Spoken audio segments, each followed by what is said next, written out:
É uma alegria poder falar com vocês aqui. Nós temos o privilégio de poder compartilhar a palavra de Deus usando a tecnologia para que mais pessoas sejam alcançadas e abençoadas. É uma grande alegria.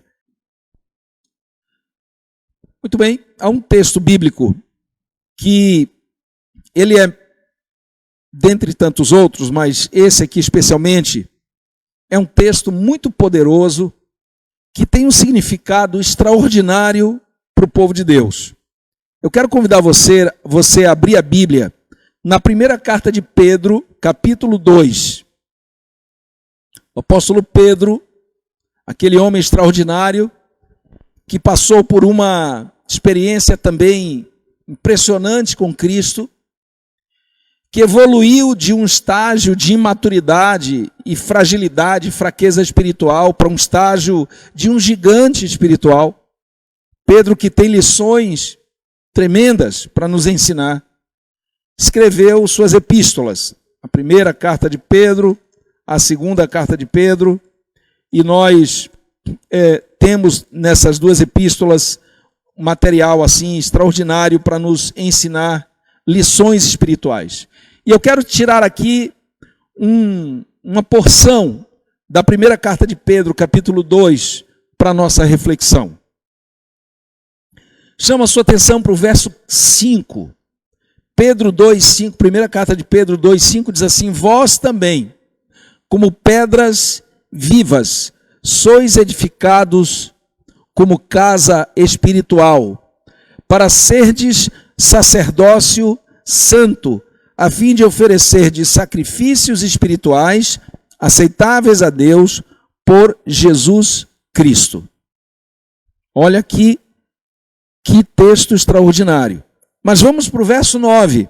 Ele diz: vós sois geração eleita, o sacerdócio real, a nação santa, o povo adquirido, para que anuncieis as grandezas daquele que vos chamou das trevas para a sua maravilhosa luz.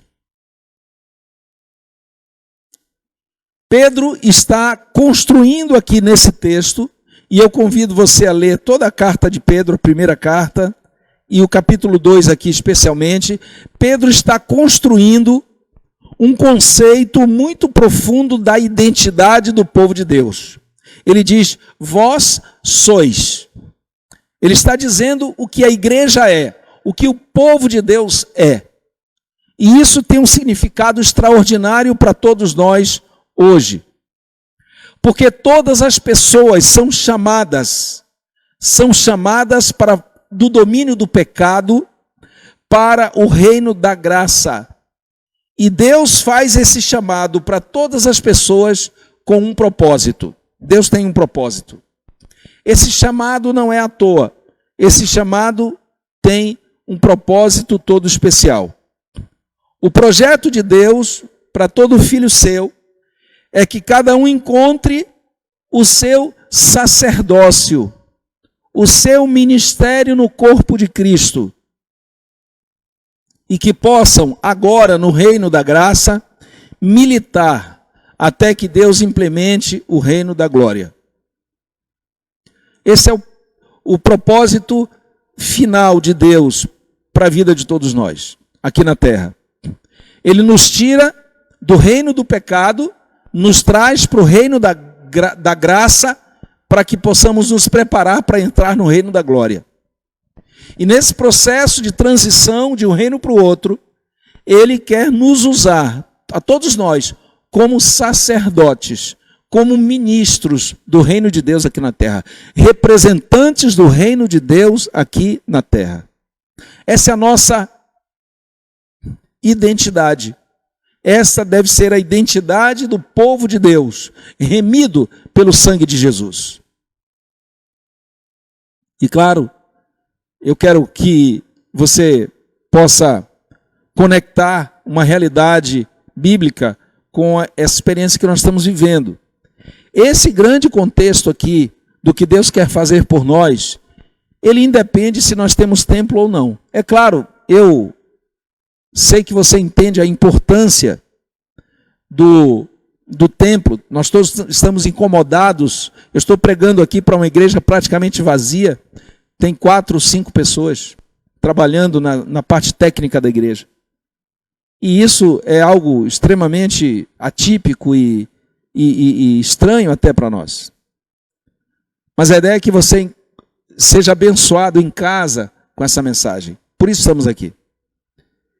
A questão de não ter acesso ao templo, isso tem que ser olhado com muito equilíbrio, porque se temos liberdade religiosa, queremos ter acesso ao templo. É o nosso QG, é o nosso canto, é o lugar onde o povo de Deus se organiza para celebrar, para se capacitar, para se preparar, para testemunhar do que Deus fez por ele e através dele. Então isso é um privilégio que não deveria ser tirado de nós nunca. Mas se temos situações que nos impedem de estar convivendo como povo de Deus no templo, nós temos que, evidentemente, suscitar essa nossa capacidade e orientação bíblica para que sejamos povo de Deus a despeito do templo. E eu gosto muito dessa realidade aqui. O chamado de Deus para o ministério de todos os servos de Deus. O chamado de Deus para o sacerdócio de todos os cristãos. Esse chamado é meu, esse chamado é seu. E nós temos que tomar posse disso, para que a gente possa avançar na execução do propósito de Deus para a nossa vida. Eu tenho um material aqui que escrevi acerca desse assunto, preparei para compartilhar com as pessoas, com a igreja, e logo vou deixar isso acessível para você poder se aprofundar um pouco mais nesse assunto tão importante. Eu quero te dizer uma verdade que tem tudo a ver com isso que nós estamos estudando. A mesma graça que salva também é a graça que capacita. A mesma graça que nos livra da inutilidade para o reino de Deus, do ponto de vista dos seus interesses, é a graça também que nos liberta da escravidão do pecado. Então você tem o elemento espiritual e o elemento funcional unidos.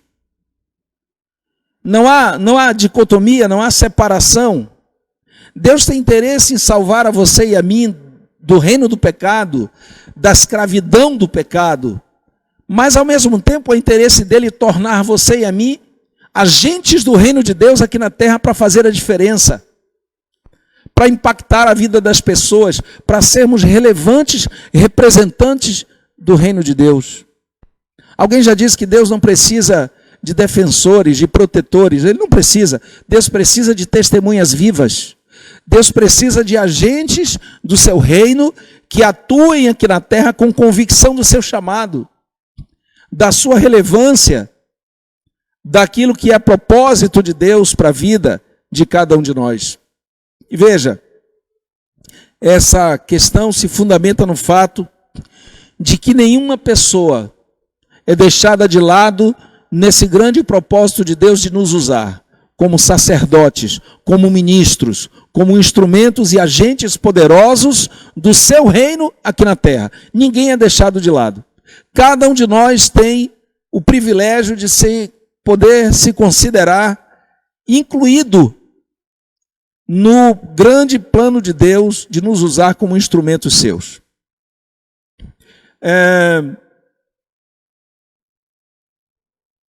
O povo de Deus tem um grande desafio. O povo de Deus é chamado para travar uma batalha extraordinária, que só será vencida pelo poder de Deus atuando através de nós. Nós estamos em meio a um momento muito delicado, a um mundo muito agressivo, a um inimigo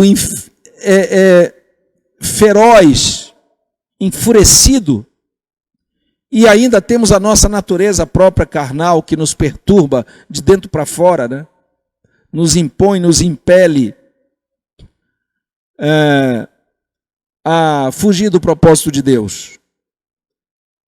Toda essa gama de situações que significa a nossa batalha espiritual, o nosso grande conflito pessoal, pode ser vencida no momento em que nós nos colocarmos nas mãos de Deus como instrumentos seus, em submissão, buscando a presença de Deus a cada dia, na nossa devoção pessoal, na nossa conexão com Ele, no fortalecimento desse vínculo espiritual que eu e você temos com o Criador, podemos ter. Nós veremos aqui que o elemento espiritual da sua vinculação com Deus está muito conectado com o elemento funcional da sua atuação como agente do reino de Deus. A palavra de Deus é vasta em trazer isso. Eu gosto daquele texto de Atos, quando Jesus diz assim: recebereis poder ao descer sobre vós o Espírito Santo. Isso é uma unção espiritual extraordinária. Mas ele diz: sereis minhas testemunhas em Jerusalém, Samaria, Judéia, até os confins da terra. Então, Jesus está mencionando o elemento espiritual e o elemento funcional. Ele está mencionando a questão da nossa comunhão com Deus, mas também a questão de sermos usados como instrumento de Deus para abençoar a vida das pessoas, como testemunhas do seu grande amor. Eu quero dizer para você que a todos que são chamados, é dado a eles um ofício. Claro que primeiro você precisa pensar, o plano de Deus é alcançar a humanidade toda, o ser humano todo, completo. O ser humano em toda a sua integralidade, mas todos os seres humanos. O campo missionário de Deus é a humanidade inteira. E ao trazer essas pessoas para o seu reino, é plano de Deus que cada um de nós, com um ofício, sejamos sacerdotes do reino de Deus aqui na terra. É claro, você sabe, o propósito de Deus é que eu e você não sejamos meros espectadores. O propósito de Deus não é que eu e você sejamos meros objetos da redenção, mas que sejamos agentes da redenção. Deus não planeja que eu e você sejamos alcançados pela obra redentiva do Senhor, que Ele executa usando homens e mulheres da nossa época, pessoas que levaram o amor de Deus até você e até a mim. Eu lembro das pessoas que Deus usou para me alcançar, pessoas queridas, lá da minha querida Salvador, Bahia, que dedicaram tempo a mim, atenção, paciência, precisaram de muita paciência, e foram instrumentos nas mãos de Deus para que eu fosse alcançado pelo Evangelho, para que eu conhecesse Jesus, para que eu conhecesse o plano da redenção. Naquele momento inicial eu era um mero objeto da redenção, eu estava sendo alcançado, beneficiado, e só isso. Mas logo em seguida, orientado, discipulado, desafiado, eu passei do estágio de mero objeto da redenção para ser um agente da redenção. Um agente do reino de Deus aqui na terra. Que coisa extraordinária, que coisa maravilhosa. Deus usou a Joselita, usou a Glorinha, usou o Adson. Pessoas que fizeram parte da minha... Usou o Antônio, usou o Luiz, usou o Esperidião. Eu lembro desse povo, foram as pessoas que já eram agentes do reino de Deus. E Deus usou essas pessoas para me alcançar. Que gratidão que eu tenho por elas. Mas a minha história não ficou por aí, e eu estou retratando a sua história com personagens diferentes. Uma vez que eu fui alcançado e acolhido, eu passei a ser empossado, empoderado. Fui capacitado pela igreja, fui treinado, fui orientado para me tornar um discípulo atuante, agora um agente do reino de Deus. Não mais apenas um objeto da redenção, mas um agente, um promotor da redenção. Porque através de mim outras pessoas foram alcançadas. Através do meu trabalho como membro da igreja, pessoas alcançaram um conhecimento do Evangelho e se aproximaram de Deus. Que coisa linda, que coisa extraordinária. Então, esse é o propósito de Deus. E para que eu pudesse sair, e você, dessa condição de mero objeto da redenção, para ser um agente da redenção, um agente do reino de Deus, sabe o que Deus fez? Deus nos deu um chamado e Deus nos deu ferramentas. Chamado e ferramentas. Sabe qual é a ferramenta que Deus nos dá? Para nos conduzir dessa condição de mero objeto da redenção, para agentes da redenção, agentes do reino de Deus aqui na terra. A ferramenta são os dons espirituais, meu querido. São os dons espirituais. É isso que Deus nos concede como ferramenta para que a gente possa mudar de status, de meros objetos da redenção para agentes da redenção. Dons espirituais. Eu já te adianto, você precisa se dedicar, se debruçar sobre esse assunto dos dons, se você quiser realmente experimentar essa nova história da sua vida com Deus e com o reino de Deus. Você precisa conhecer acerca dos dons. Você precisa descobrir quais são os seus dons espirituais. E você precisa linkar esses dons com ministérios efetivos, eficazes, que vão, na execução desses ministérios, transformar você de mero objeto da redenção para um agente da redenção. Então, fica aqui essa importante dica. Debruce-se, gaste tempo sobre o tema bíblico dos dons espirituais. Aí você vai ser realmente liberto da inutilidade que nós experimentávamos antes de conhecer o Evangelho. Era uma condição de plena inutilidade. Do ponto de vista do reino de Deus, não tínhamos a menor utilidade. Éramos inúteis, irrelevantes. Aí o Evangelho nos alcança, porque agentes do reino de Deus trabalharam pela nossa redenção. E aí a gente sai dessa condição de inutilidade, de irrelevância, para a condição de ser objetos da redenção. Glória a Deus por isso. Mas, meus queridos, não para aí. O propósito de Deus vai muito mais além. Ele não quer apenas que você deixe de ser um personagem irrelevante, inútil, do ponto de vista dos interesses do reino, para se tornar um objeto da redenção. Ele não quer apenas isso, ele quer que você se torne agente da redenção, agente do reino de Deus aqui na terra. É isso que Deus quer para você. E ele te entrega ferramentas e chamado. A ferramenta são os dons espirituais. E o chamado é esse aqui, que nós acabamos de ler. Na primeira carta de Pedro, capítulo 2, 5 e 9. Sacerdócio real. É o chamado para o sacerdócio de todos os cristãos. É o chamado para o sacerdócio e ministério de todos os filhos de Deus, de todos os servos de Deus. Eu tenho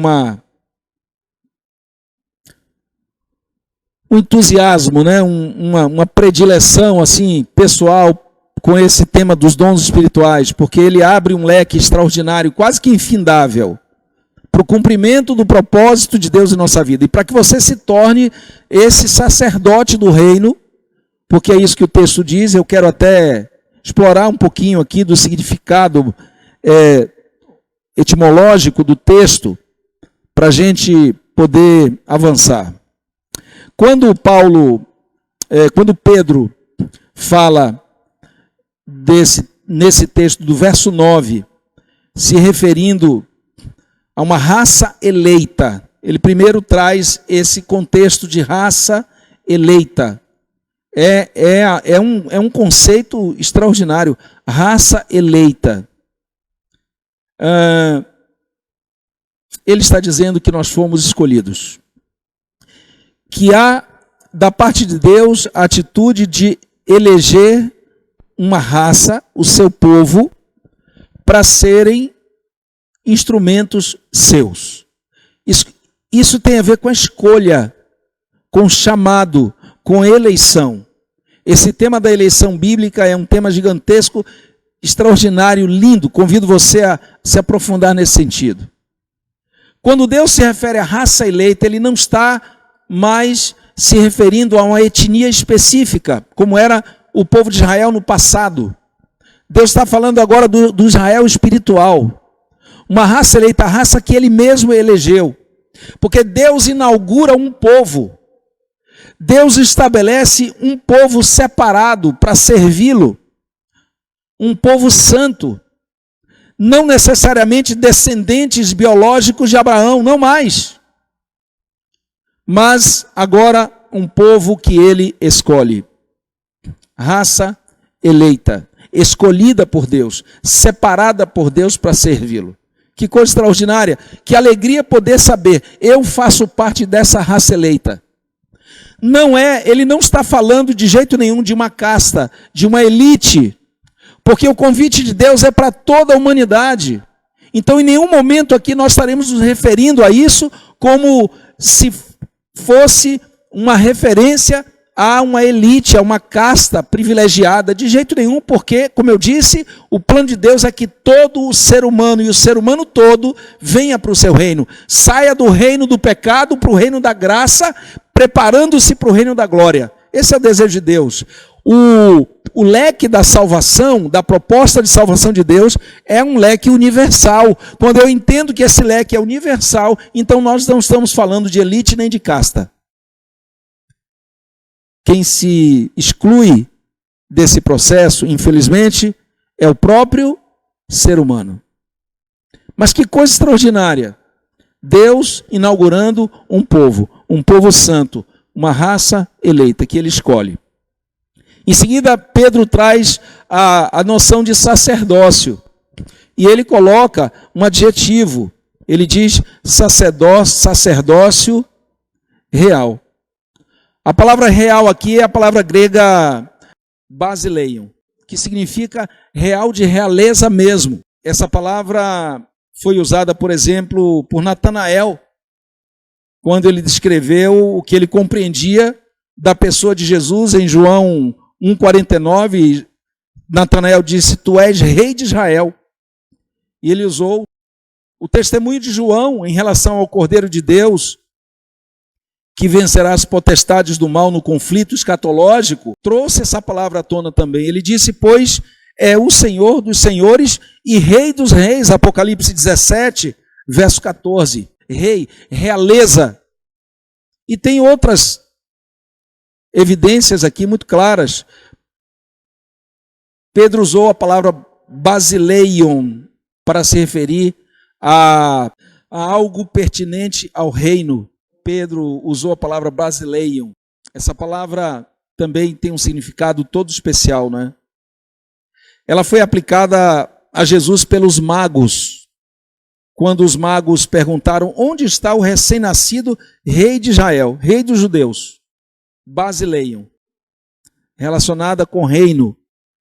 Esse texto de Mateus 2:2, quando os magos olham para o menino Jesus naquela condição tão limitada, humilde, e fazem essa declaração.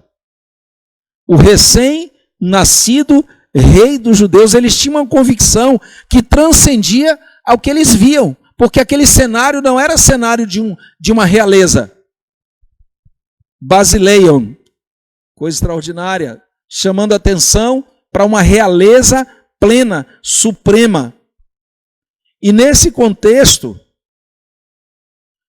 de realeza é que vem então o termo irateion, se referindo ao sacerdócio.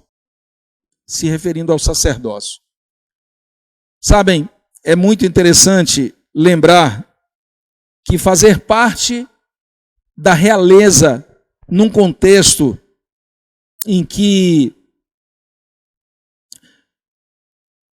o súdito é chamado a servir ao reino diretamente, fazer parte desse time que serve à realeza é um privilégio.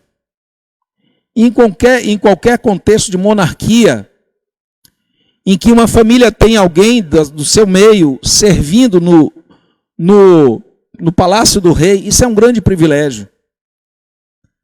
E nesse nosso contexto da monarquia divina, né, da teocracia, que Deus é o rei no universo, que privilégio é servir a esse rei do universo. Que privilégio é poder servir a esse rei do universo. É realmente algo extraordinário para mim e para você também. Aí Pedro traz esse contexto de serviço real, trazendo a palavra basileion para se referir ao reino, e ele linka a realidade da gente estar servindo ao rei do universo, mas estar servindo a esse rei na posição privilegiada de sacerdotes. Ora, repito, num contexto de monarquia, servir ao rei diretamente em qualquer função já era uma honra e um privilégio. Agora imagine sendo o sacerdote do rei, o sacerdote do reino, da realeza. E nós estamos falando do rei do universo. Que grande privilégio, meus queridos, que honra extraordinária. Essa palavra iratelma, que significa sacerdócio, que foi usada por Pedro aqui no texto de 1 Pedro 2,9, Basileion se referindo a reino, e iratelma se referindo a sacerdócio, ela tem um significado muito especial, né? Ela significa que nós temos uma função de alta responsabilidade e de alta honra ao mesmo tempo. Olha que coisa linda. Grande responsabilidade e grande honra. Eu acho que essa realidade pode oferecer para nós um significado novo da nossa experiência cristã. A realidade de que cada cristão, cada pessoa que foi atraído pelo chamado redentivo de Cristo, pela ação redentora de Jesus em nossa vida, agora é convidado a atuar em benefício do reino de Deus e a atuar de maneira tão especial como sacerdote real. Isso é algo extraordinário, é um chamado, mas não é qualquer chamado. É um chamado realmente diferenciado, muito especial. É um novo significado que deve reger a vida e o serviço do povo de Deus para o reino de Deus. É realmente algo extraordinário. Olhar para esse chamado, para essa eleição, como ela é de fato, muda a nossa vida completamente. Somos sacerdotes. E isso significa que nós assumimos o nosso lugar perante os interesses do reino de Deus aqui na terra. Somos sacerdotes do reino. E esses sacerdotes foram enviados por Deus para aqui na terra fazer a diferença, serem relevantes, tocarem as vidas e ajudarem essas vidas a terem um encontro com Jesus, atuarem nos sistemas que dominam sobre a terra e transformar esses sistemas, fazê-los sistemas mais justos, né? Mais eficientes, mais humanos. Esse é o nosso dever. A palavra iratelma vem da raiz grega ier, que indica algo sagrado, santo, separado para servir a deidade. E a gente encontra alguns exemplos. Por exemplo, o templo ou santuário em Mateus 12:6.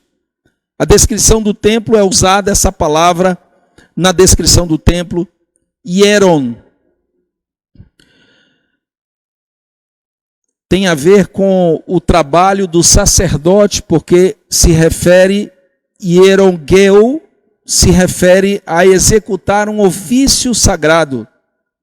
Agir como sacerdote ou servir sacerdotalmente ao evangelho. Romanos 15:16 tem esse sentido. Tem um personagem na Bíblia chamado Jeremias.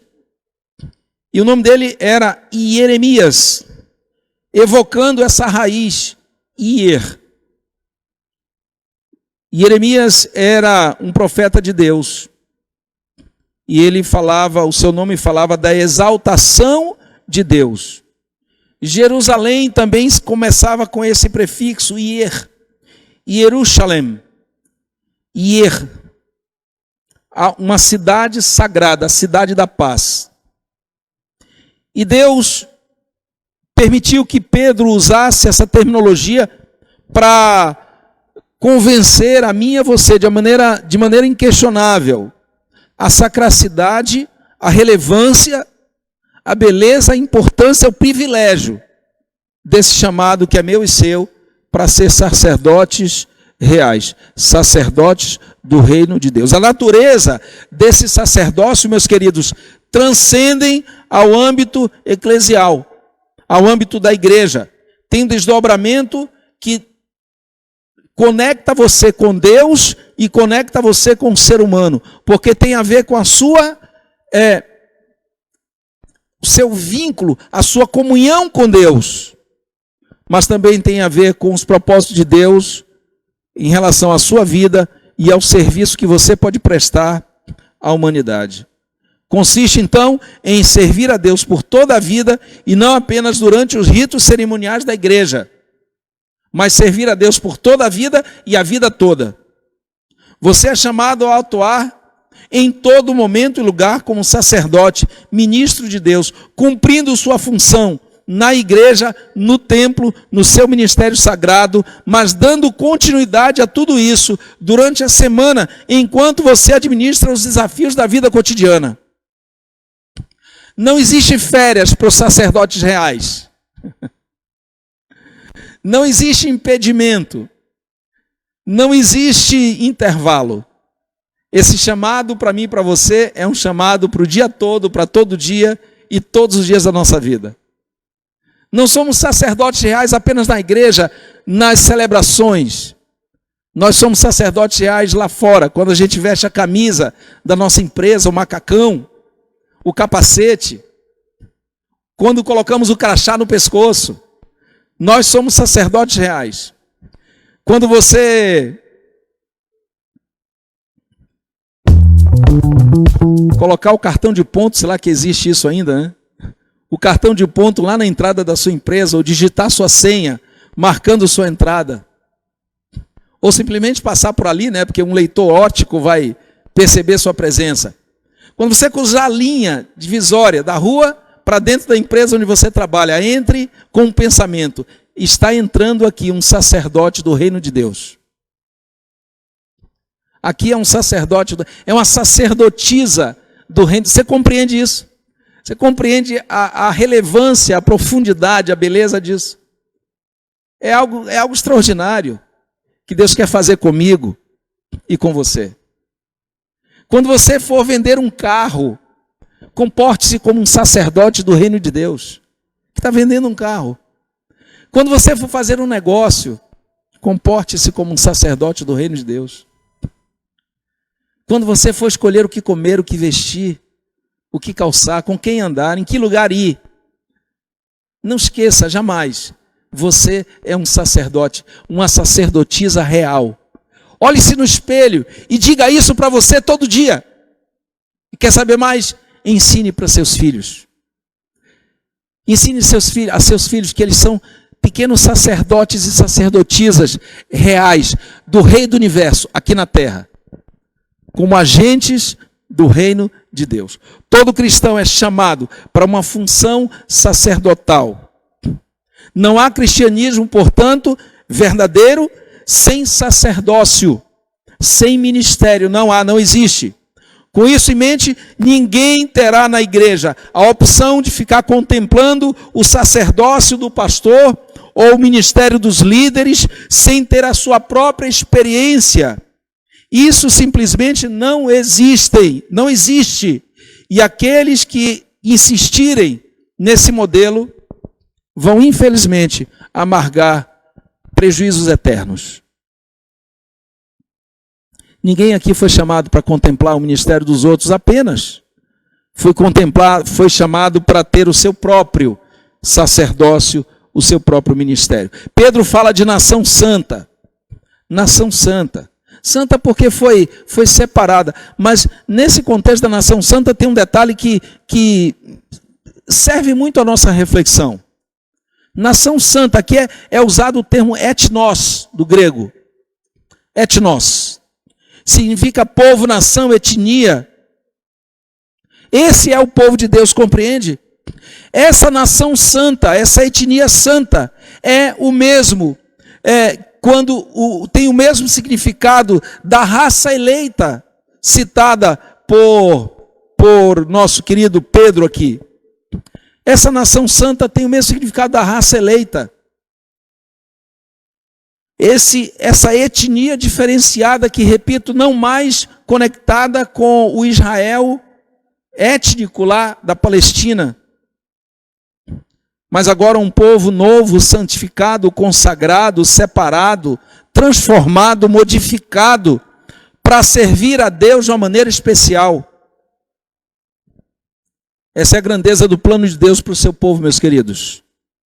Que ele seja uma nação santa, separada deste mundo, para servir a um propósito todo especial, e para isso precisa, individual e pessoalmente, se consagrar a Deus a cada dia para se preparar para o seu serviço.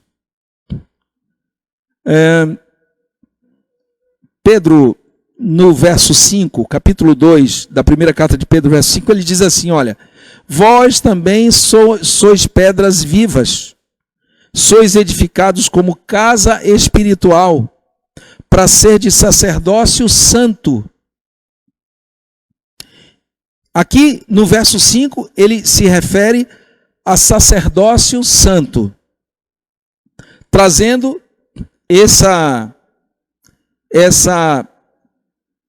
compreensão da santidade do povo de Deus. No verso 9, ele fala sacerdócio real e nação santa.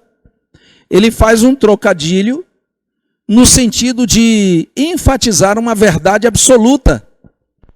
Sacerdócio santo no verso 5 e sacerdócio real no verso 9. Mas no verso 9 também traz o conceito de nação santa. Então, tanto a santidade, a realeza, quanto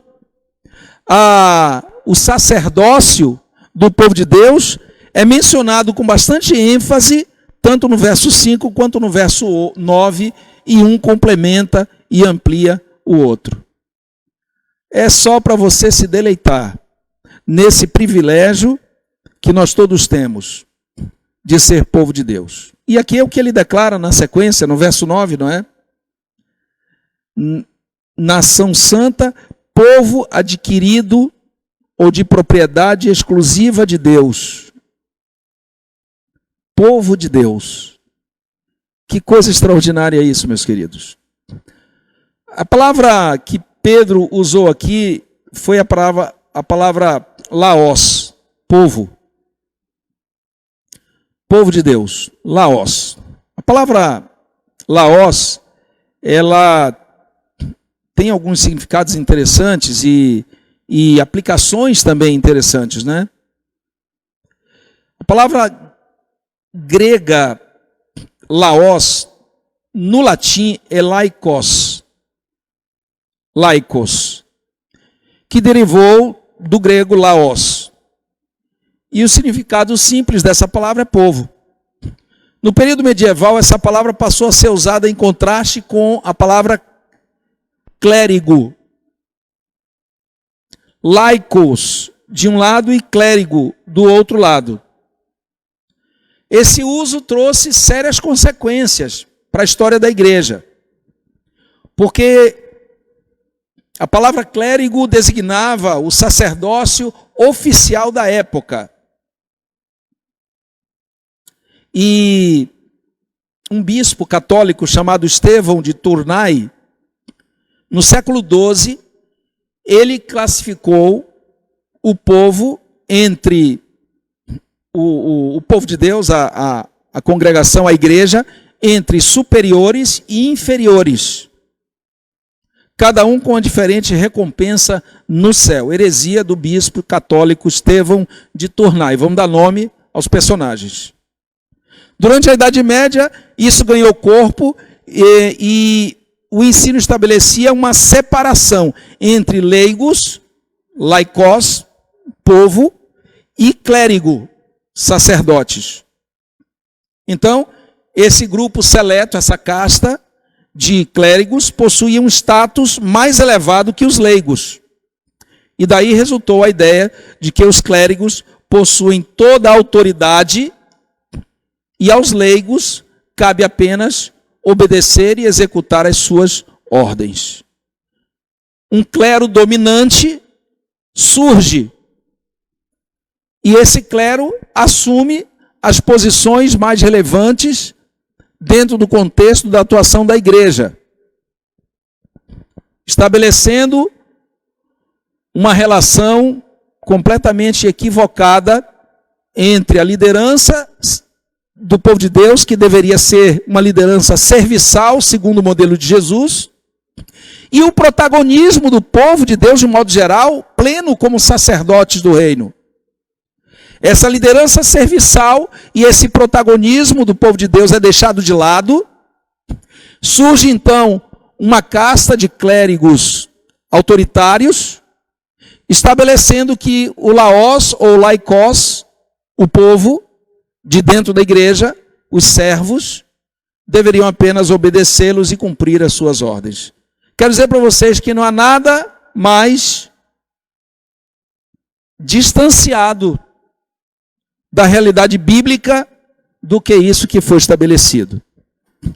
E o desdobramento disso é gigantesco, é de consequências drásticas para o povo de Deus. Porque esse modelo foi ampliado, difundido, defendido e copiado. E na Reforma Protestante isso teve que ser reparado também. Porque além de trabalhar o tema da justificação pela fé, não esqueça, a Reforma Protestante também trabalhou esse tema do sacerdócio de todos os cristãos, quebrando essa hegemonia da liderança clerical, rompendo essa escravidão e essa limitação de atuação, de protagonismo do povo de Deus. Nós também devemos à Reforma Protestante uma reação a esse tipo de coisa, a essa proposta antibíblica, equivocada, que foi construída a partir de entendimentos medievais no contexto da Igreja Católica e que trouxe como herança, infelizmente, a grande meretriz, a Babilônia de Apocalipse, tem suas filhas, né? Isso trouxe consequência para a igreja cristã de um modo geral. Isso não é bíblico. Isso fere frontalmente a proposta de Deus, através da qual todos os membros do corpo de Cristo são sacerdotes do reino. Compõem uma nação chamada para servir a Deus. São um povo seu, exclusivo, escolhido. Não existindo entre eles muro de separação, diferença de valor pessoal. A única coisa que existe entre nós de diferente seria diferenças funcionais. A única diferença. Diferenças funcionais porque Deus concede dons espirituais a uns e a outros de maneira diferenciada e tem expectativas diferenciadas com base nesses dons. É a única diferença bíblica que existe entre o povo de Deus. Diferenças funcionais, porque cada um de nós ocupa um espaço específico no corpo de Cristo. Somos membros diferentes, mas atuamos em unidade. Você percebe que há um contexto do grande conflito dentro dessa questão? O inimigo tem tentado manter o povo de Deus naquela condição primária, de alienados da redenção, de inúteis e irrelevantes do ponto de vista dos interesses do reino. É plano de Satanás manter a você e a mim nessa condição. E ele usou esse sistema que se estabeleceu durante séculos e afetou milhões de cristãos ao redor do mundo. Eu diria bilhões. E sabem, essa estratégia, ela é extremamente perigosa e agressiva, porque, como eu já disse, ela estabelece diferença de valores, promovendo uma elite, uma casta privilegiada e subjugando o povo de Deus a um protagonismo bastante limitado, ou a zero de protagonismo, ferindo frontalmente a orientação da palavra de Deus. Mas sabe o que mais o inimigo tem usado para afastar você e eu do propósito de Deus, de sermos sacerdotes reais? Ele tem usado aquilo que Paulo coloca lá na primeira carta dele aos Coríntios. Eu gosto de usar esse texto porque a autoridade de Paulo é dada por Deus, é inquestionável. Quando ele diz aqui em Coríntios 12, 1, ele diz: ora, irmãos, a respeito dos dons espirituais, não quero que sejais ignorantes. Quando Paulo diz isso, ele está levantando um alerta para uma outra estratégia do inimigo, que é manter a mim e a você na ignorância em relação aos dons espirituais. Sabe por quê? Porque quando eu não compreendo meus dons espirituais, eu não compreendo o tema dos dons, eu não visualizo os meus dons. E quando eu não visualizo, não identifico meus dons, eu não assumo o meu ministério como deveria assumir. Eu tenho sempre um ministério, a revelia dos dons. E é perigoso manter por uma vida o ministério, a revelia dos dons. Porque você pode estar equivocado, você pode ter usado o critério da intuição, e não o critério da revelação para encontrar o seu sacerdócio, o seu ministério. E aí Paulo diz: não quero, irmãos, que sejais ignorantes com respeito aos dons. Contexto do grande conflito, estratégia de Satanás. Manter o povo de Deus na ignorância sobre os dons, porque isso me afasta do meu sacerdócio e do meu ministério. E aí, como que eu fico afastado do meu sacerdócio, do meu ministério? Eu fico preso naquele estágio em que eu conheço o evangelho já, eu não estou mais alienado da verdade da salvação em Cristo.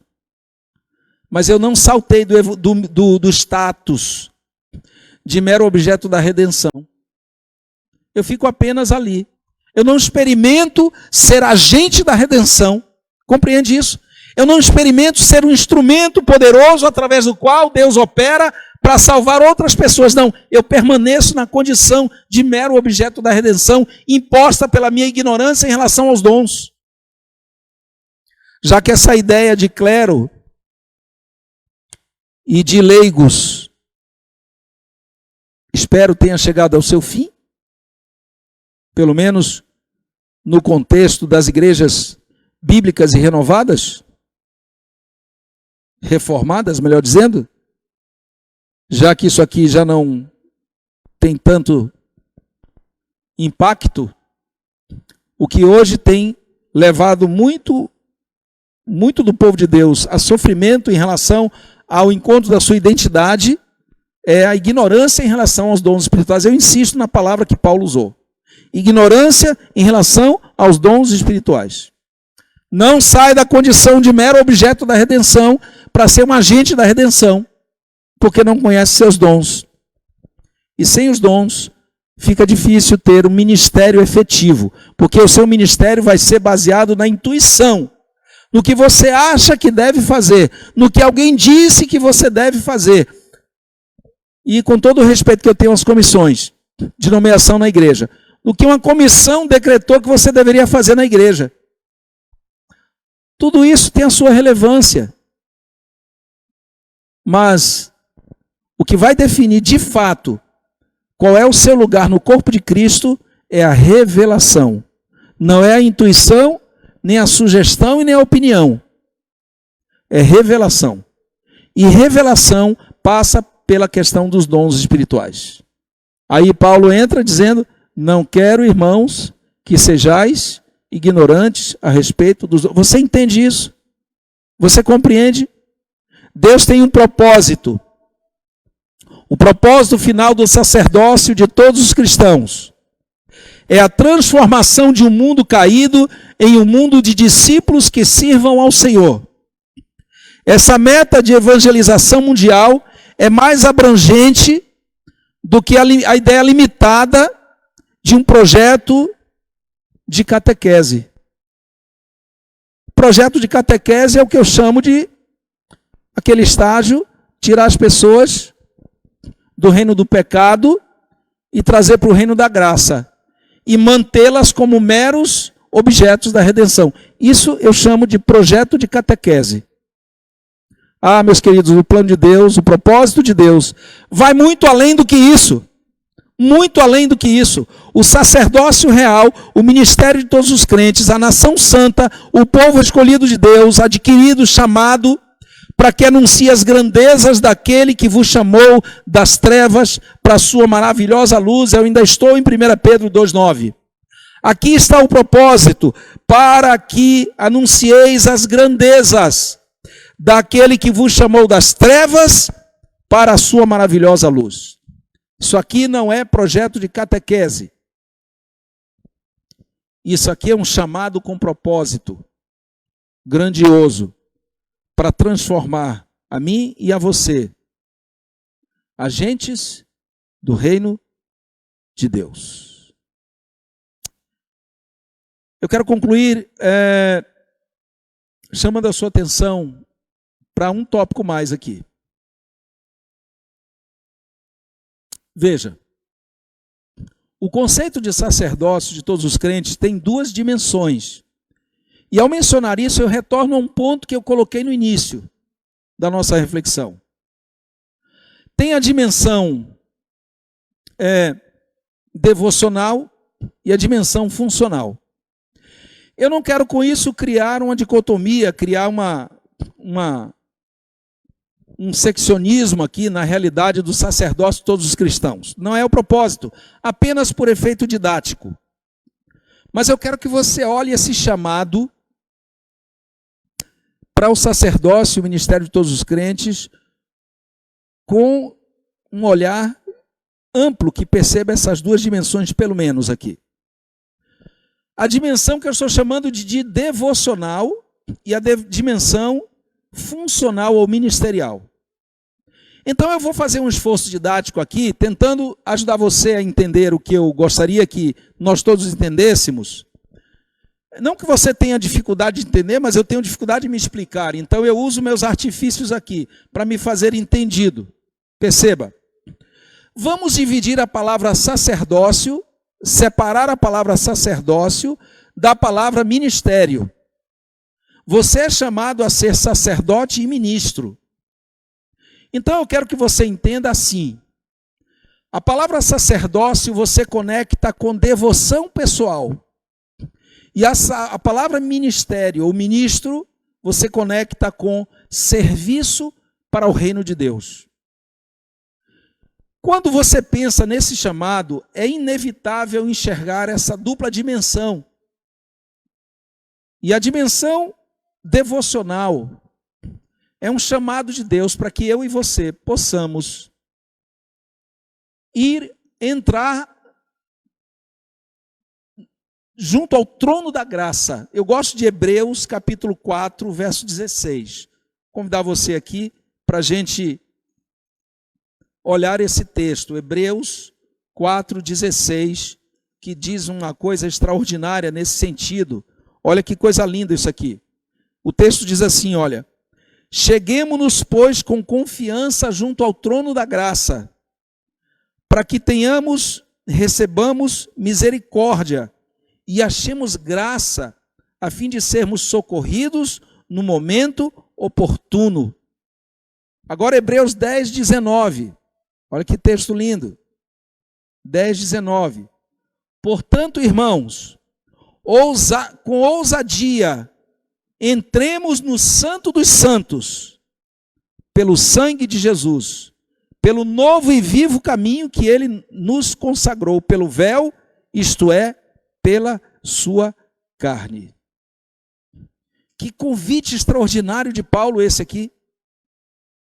Esse conceito que Paulo passa nos chamando para entrar no Santo dos Santos, para chegar junto ao trono da graça. Ele está dizendo que eu e você somos sacerdotes de nós mesmos, de nossa família e daqueles que precisarem de nós. Você compreende essa dimensão devocional do sacerdócio de todos os cristãos? Paulo está dizendo, olha, você não precisa mais de um sacerdote humano intermediando entre você e Deus. Você, sozinho, entra no Santo dos Santos, junto ao trono da graça, e ministra lá, e intercede, e clama, e se conecta com Deus. É um chamado de Deus para mim e para você, assumirmos o nosso sacerdócio, no contexto devocional, da nossa comunhão, da nossa conexão com Deus. Você e eu não precisamos mais de intercessão humana, meus queridos. E tem uma parcela gigantesca de pessoas sinceras, rezando, clamando, pedindo, acendendo vela para personagens humanos, que ainda colocam entre elas e Deus. Ainda é a intenção do grande inimigo nos afastar do propósito de Deus. Meus amigos, você pode se colocar diariamente na presença de Deus para receber dele o suprimento necessário de graça e poder para enfrentar as demandas da vida e cumprir o seu propósito. Em Hebreus mesmo 10:11 diz assim, todo sacerdote se apresenta dia após dia a exercer o serviço sagrado. Sim. A diferença é que hoje, quem é o sacerdote? Não é um personagem ilustre, uma celebridade entre nós. O sacerdote é você mesmo. Você é o sacerdote, a sacerdotisa. Não espere que alguém entre na presença de Deus por você, em seu lugar. É você que tem que entrar. Não é o pastor da igreja, não é o professor da escola sabatina, não é o ancião da igreja, não é o líder espiritual, é você mesmo que tem que entrar todo dia como sacerdote na presença de Deus, exercendo o serviço sagrado. Hebreus 10:11, em favor de você mesmo, da sua família e daqueles que precisarem de você. É claro que eu estou adaptando Hebreus 10:11, que se refere ao sacerdócio antigo, eu estou me referindo à nossa realidade hoje. Com a diferença de que hoje o personagem sacerdotal é você. Esse é o chamado de Deus para a sua vida. A ideia de um sacerdócio universal implica que todo crente foi chamado para algum tipo de ministério e é capacitado pelo Espírito para isso. Todo sacerdote é ungido para oficiar. De igual modo, o crente é capacitado para ministrar. Ninguém recebe o dom apenas para satisfação pessoal. Absolutamente ninguém recebe para isso. Então, esse sacerdócio tem a ver com devoção pessoal? Tem. O seu culto familiar, o seu culto em casa, o erguer do altar de Deus dentro da sua família, do seio da sua família. O autor de Hebreus exorta você e a mim a entrar no Santo dos Santos e a fazê-lo com ousadia, a chegar junto ao trono da graça, a se colocar diariamente na presença de Deus para receber a porção de graça, de poder, de capacitação para exercer o seu sacerdócio diário diante da sua família.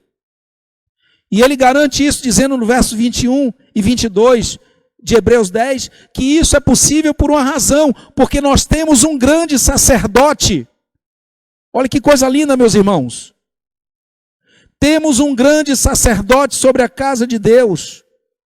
Cheguemo-nos, portanto, com verdadeiro coração, com plena certeza de fé, tendo o coração purificado da má consciência e o corpo lavado com água limpa. Por que nós podemos chegar lá, no Santo dos Santos? Por que nós podemos chegar junto ao trono da graça? Porque nós temos um sacerdote chamado Jesus Cristo, que abriu esse caminho vivo para cada um de nós. Todo dia que você busca a Deus, na intimidade do seu lar, que você coloca a sua família ao redor do altar, você está cumprindo uma das prerrogativas do seu sacerdócio real. Todo dia que você se nega a ter esse momento especial em casa, você está abdicando, abrindo mão, abandonando uma importante prerrogativa do seu sacerdócio. Agora, a questão do ministério. Ministério de todos os crentes também pode ser visto como função ou serviço de fortalecer o corpo de Cristo mediante a atuação em uma tarefa que o edifique e também como a missão de comunicar a mensagem de Deus ao próximo, ministrando a este através dos dons espirituais.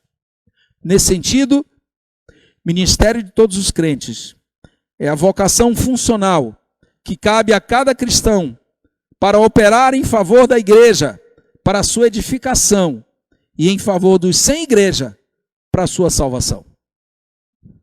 Sacerdócio, eu conecto para o meu aprendizado, eu conecto o sacerdócio à devoção pessoal, a entrar no Santo dos Santos, a me colocar na presença de Deus, eu, a minha família e aqueles que precisam de mim.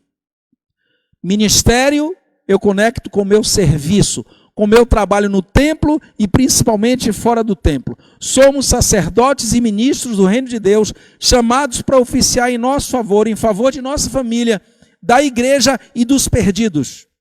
É um chamado universal para todos, mas infelizmente nem todos aceitam. O reino de Deus restaurado será reino de sacerdotes, não de cidadãos comuns. E todo aquele que almeja ser contado entre os remidos precisa assumir seu papel como sacerdote aqui e agora, enquanto cidadãos dessa terra. Precisa adquirir experiência em ministrar no corpo de Cristo em funções que o edifiquem, que edifiquem o corpo de Cristo. Precisa atuar diariamente como sacerdote de si mesmo, entrando com intrepidez no trono, diante do trono da graça no Santo dos Santos. Mas também precisa colocar seus dons espirituais em prática para edificar a igreja e abençoar a vida daqueles com quem você tem contato. Esse é o propósito de Deus para o sacerdócio de todos os cristãos. Esse é o chamado de Deus para mim e para você.